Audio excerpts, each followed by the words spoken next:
Vitamin को ही हम continue कर रहे हैं वापस से। आज हम बात करेंगे विटामिन सी की।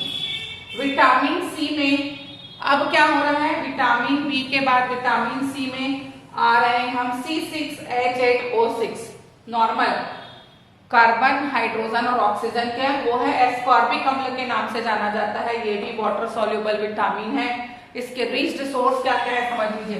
जितने भी सिट्रस फूड होते हैं यानी खट्टे फल, संतरा, नींबू, मौसम्बी, वहां सब में ये पाया जाएगा।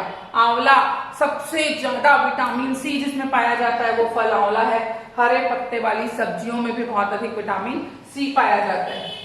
काय चीज के लिए जरूरी है विटामिन सी? हड्डियों की मजबूती के लिए और दांतों की मजबूती के लिए ये बहुत इंपॉर्टेंट विटामिन है, जो कि विटामिन सी है।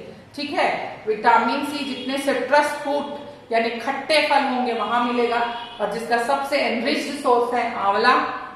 हड्डियों का रोग होगा, दांतों में मजबूती प्रदान करता है ये। स्कर्वी जो कि हड्डियों का रोग है का होना, मतलब हड्डियों का क्षरण होना शुरू हो जाता है, भंगुर हो जाती है हड्डियां, और स्कर्वी रोग में ये दिक्कतें आती है। तो जिनको स्कर्वी रोग हो गया है वो विटामिन सी को या तो in the form of medicine ले लें, या उसके जितने सोर्स हैं उसकी इंटेक को थोड़ा सा बढ़ा लें तो उनकी कमी वहां से दूर हो।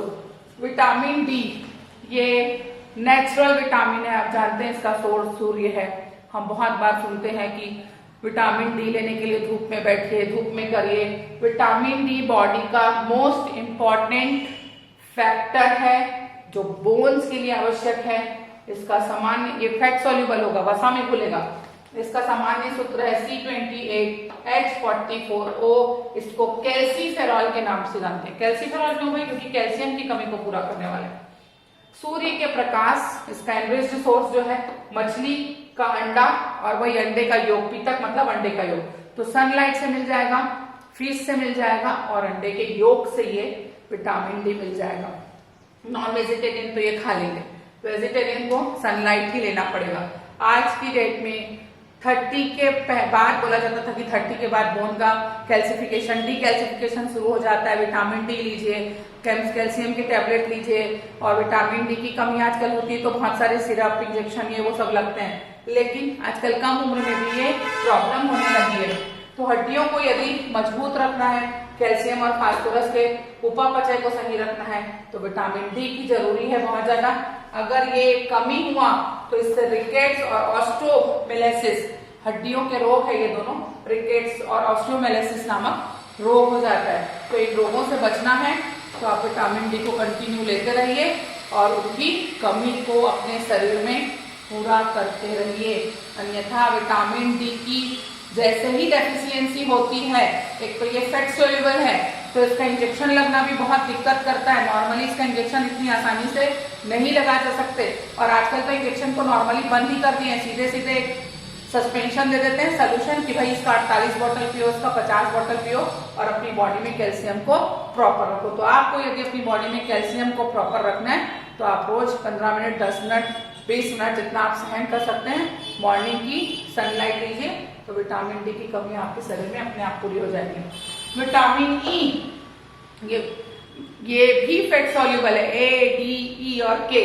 तो ए आ गया, डी आ गया, ई आ गया, ये फैट सॉल्युबल है। इसका सूत्र हो जाएगा C29H50O2। इसको टोकोफेरॉल के नाम से जानते हैं। विटामिन ई जो है उसका सूत्र है C29H50O2। इसको टोकोफेरॉल के नाम से जानते हैं। अंडा, जितने भी अंकुरित अनाज है, बिनौले का तेल है और मीट है, वहां ये बहुत ज्यादा मिलता है। अंडे को हम देखा है हर जगह आ रहा है, मतलब सबसे ज्यादा एनरिच्ड सारे विटामिन में अंडा ही। तो एक है अंकुरित अनाज है, स्प्राउट जिसको बोलते हैं, वो है, बिनौले का तेल है, और मीट है जहाँ की विटामिन ई बहुत अधिक मात्रा में पाया जाएगा। बहुत इंपॉर्टेंट फैक्टर है विटामिन ई का। जनन अंगों की मजबूती, जितने भी रिप्रोडक्टिव ऑर्गन्स होते हैं उनकी स्ट्रेंथ को बनाने के लिए विटामिन ई जरूरी है, और रिप्रोडक्शन की प्रोसेस को बढ़ाने के लिए विटामिन ई बहुत जरूरी है। यदि इसकी कमी हुई तो आपका रिप्रोडक्शन का जो भी ऑर्गन है उसकी मांसपेशियां जो हैं वो कमजोर हो जाएंगी। रिप्रोडक्शन की क्रिया में जितनी भी मांसपेशियां लगती हैं उसका वीक होना विटामिन ई के कारण है। ठीक है, आप बहुत ज्यादा अगर आप लोगों के उसमें होंगे कांटेक्ट में तो आपको मालूम होगा कि स्किन के लिए विटामिन ई बहुत ज्यादा यूज किया जाता है आजकल। विटामिन ई के आपको कैप्सूल्स आते हैं मार्केट में जहाँ स्किन पे लगाइए, क्योंकि ये मांसपेशियों को लिफ्ट अप करने का काम करता है, टाइट करता है, इसलिए विटामिन ई यूज किया जाता है।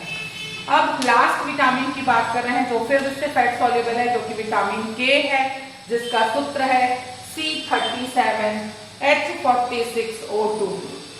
विटामिन के जिसका सूत्र है C37H46O2, इसको फाइलोक्विनोन के नाम से भी जाना जाता है।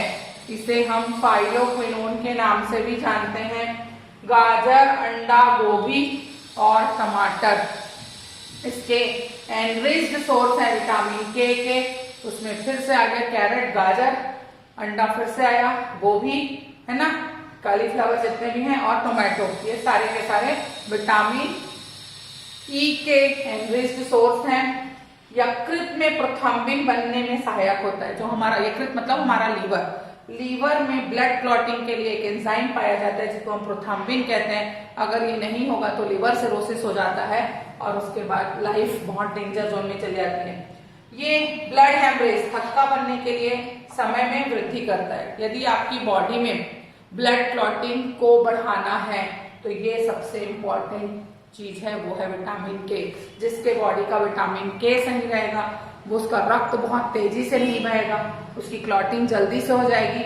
और यदि आपकी ब्लड क्लॉटिंग बहुत लेट हो रही है, जो ब्लड क्लॉट आपका एक आध मिनट में हो जाना चाहिए, जैसे कभी हमको घाव हो गया, कट गया कहीं से और लगातार खून बन रहा है, बह रहा है, तो खून एक समय के बाद अपने आप बहना बंद हो जाता है। क्यों हो जाता है? क्योंकि क्लॉट हो जाता है वहां पे ब्लड।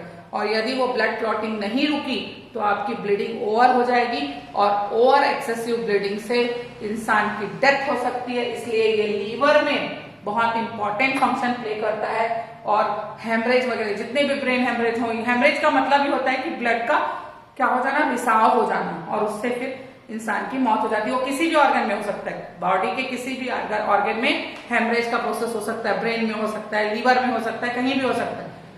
उसको बचाने के लिए आपके शरीर में विटामिन के का उचित मात्रा में होना बहुत अनिवार्य है। ये विटामिन खत्म होता है, आप इसके छोटे छोटे नोट्स बना लीजिएगा, अगले पीरियड में हम आगे का पढ़ेंगे।